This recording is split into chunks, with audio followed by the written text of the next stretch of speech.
Hey guys, I figured I'd just make this video just to kind of get straight to the point and kind of ask the question that I think everybody who gets into trading at some point asks themselves is, why are we getting into trading? What is our motivation for pursuing this endeavor?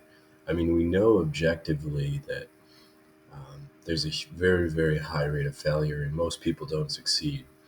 And even the people who do succeed, have to overcome a lot of barriers, a lot of obstacles, a lot of different trials and tribulations. So I guess the question is, what attracts us to trading, or you as a trading individual? What brings you into the market?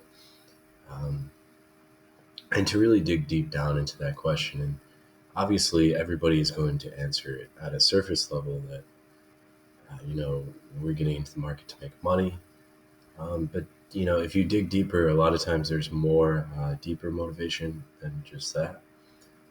Just for an example, like there's a lot of people get involved in the market just because it offers them the potential for creative expression in an unlimited capacity. Essentially, the market offers everybody at all times the opportunity to express themselves creatively in any dimension, and all facets. And there's nobody there to place limitations on that ability for creative expression. Now, as you move on, you might sort of find out that, you know, you have to place your own limits on your own creative expression. And you have to place rigid rules on yourself to modify your own behavior, to protect yourself from your own behavior if you ultimately want to be successful. But I think it sort of begs the question is, uh, you know, so if we identify that there's two separate paths, right? There's a path that leads to consistent profitability, that there's a very small percentage of people who are able to navigate that path and successfully traverse it without falling off. It's one of those things where it's very strange in the sense that you'll come across a lot of people who seem to know everything and seem to have it really down well, and all of a sudden they veer off the path and crash into a ditch, right? There's an old saying that essentially goes, you know, no matter how far you drive, you're still the same distance away from the ditch. And I think that's it's a phrase that I think alcoholics use to describe their process of recovery, right? They're always, um, if someone is truly has a problem with addiction or substance abuse or anything like that, it doesn't matter how long they've been in recovery. The potential for them to uh, run everything, mess everything up is always there, no matter how long they've been in that on the right path. And the same thing is true for trading, right? You're just never immune to that possibility. So you have to maintain a constant state of vigilance and self awareness, and you know, kind of it kind of raises the other idea that trading is, we know it's not a knowledge game, right? I mean, there's certain knowledge principles that you need to succeed, and there's certain things that if you don't learn and you don't grab hold of, you're just not going to make it, right? But a lot of people know those things and still aren't able to produce consistent profitable results. So the question is, what is the difference, right? What is the difference between those two people? Why are some people able to traverse that path and others not able to? What is the defining distinction between those two people? And ultimately, I think once you kind of go down that rabbit hole, you get to um, this realization that trading is not easy. It's very difficult. It's easy on paper, but the actual day-to-day execution and practice is anything but easy. Um, and so you have to ask yourself the question, say you're approaching the market as a developing trader, right? And you really don't have any concept of the development process or the different steps you need to take, you really have to ask yourself the question is, what are you willing to sacrifice to achieve the goals that you want to achieve, the development you want to achieve? Because in all honesty, you will probably have to sacrifice who you are currently and what you know currently in order to evolve into the person that you want to be.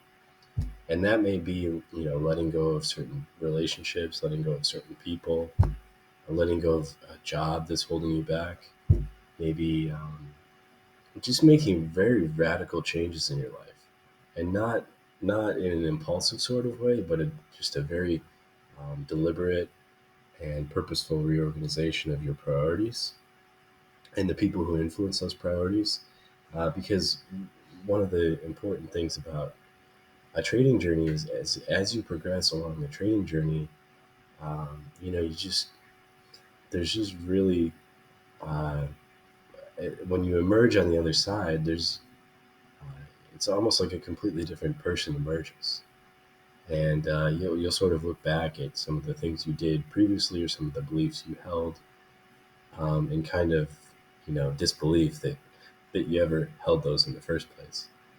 And so I think there's a certain level of understanding that there is a distinction between who you are as a beginning trader and the person that you want to intentionally become. And sometimes it's not clear, you know, exactly what that person is or who that person is or what type of activities or what type of behaviors they would engage in. Because, of course, as a beginning trader, you have all these myths and incongruencies around what you believe success actually looks like. And I think that's another important thing is that, you know, really when you're starting out on your trading journey, you're really laying the foundation for what will be your journey, your progression, and ultimately the whatever you build out will be built on that foundation. So you really want to. It may seem like it's not important to put in diligence and do your work, but it's extremely important in the sense if you go back to that analogy of laying the foundation, right? You want to lay that foundation correctly because if it's laid improperly, it's very difficult to reorganize it. Right? You almost have to go back um, and pull out each piece by piece and reset the foundation. So it creates this environment where the further along you get down in your development, as if your foundation is laid incorrectly, um, it's actually harmful, right? Even if you're learning some positive things, because ultimately you'll need to go back and rebuild that foundation and build it properly, and take your time with it and not rush anything.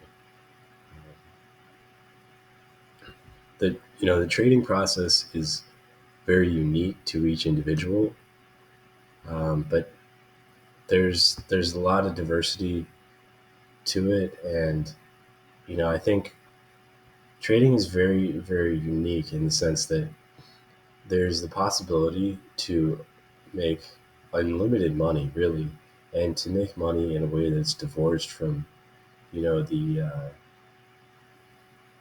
the way that people typically make money by trading time for money. If you're successful at trading, or even not that successful at trading, you still sever that link in a way that's pretty dramatic. And then, as you move on and you build upon that, you start to um, really start to dawn on you how um, corrupt and how uh, irresponsible it is to mess with that component of time traded for labor, right? In the sense of monetary debasement and that those type of concepts. You know, it, but then you also realize that everybody is trading their time for money, and really, ultimately, time is the only true resource we have. It's the only thing that's truly scarce. Um, we can make more money, we can lose money, we can build a fortune, we can lose a fortune, we can gain it back, and then more. But we can't get back time. Um, so I guess if there was one thing that I want to convey in this video is to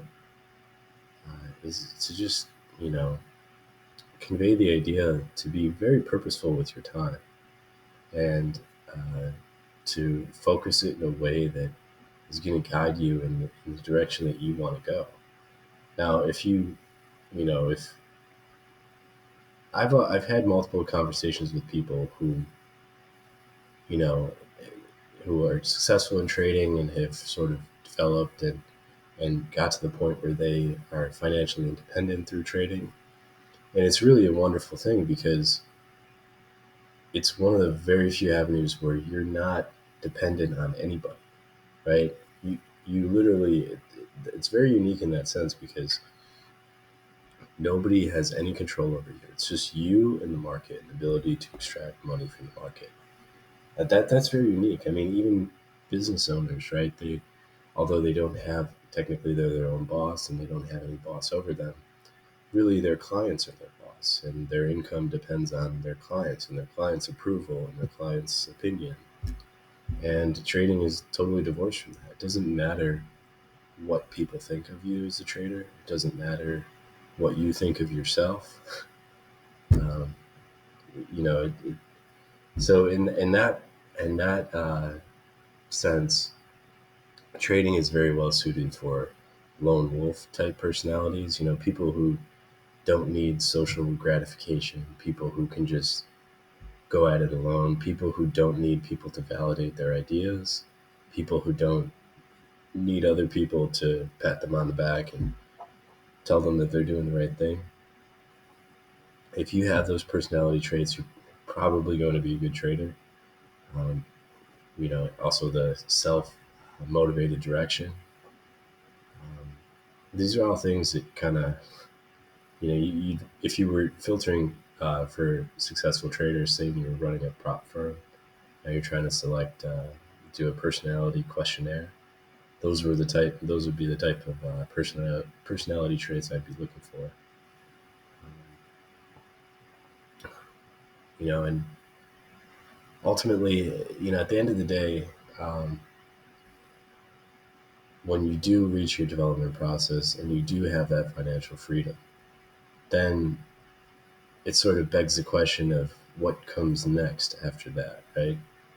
You know, a life divorced of meaning or fulfillment is not really what I would describe as a success, right? And I'm pretty well convinced that trading can't fill that role, right? And, no matter how successful you become at trading, it's not going to fill that need for meaning and commitment. So it would probably be helpful to identify that area of life, whether it be getting involved in the community, whether, it's giving back to your hometown, wherever you grew up in, or maybe it's working on charities or whatever. I mean, starting your own business. It doesn't have to be altruistic. It's just something that connects to a higher truth and something that resonates with your philosophy and something that you can help you feel like you're bettering humanity as a whole, right? And that the resources that you've accumulated have not gone to waste. That the the world has allocated capital well, in the sense that through you become a conduit for the expression of higher values and higher truth and higher purpose in the world, and that through you the world could improve and people around you could benefit from the positivity that you sort of unlocked with this unique and eccentric skill that very few people hold. Um, so I think there's a lot of responsibility that comes with that, and of course, this is getting very end game in the trading journey. But if there's any takeaway from my video, I think the main takeaway would be to have that end game in mind, right? And to plan with that trajectory in mind to aim you where you want to go.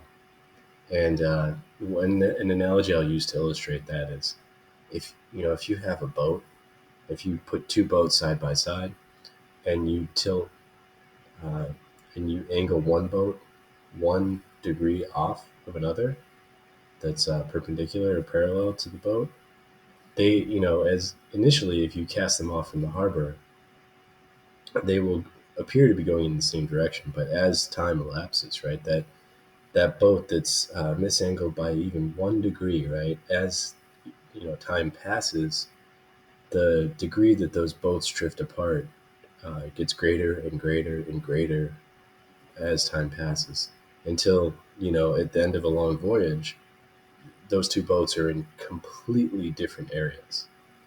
And sort of just illustrates the point that you want to begin any journey with the end in mind.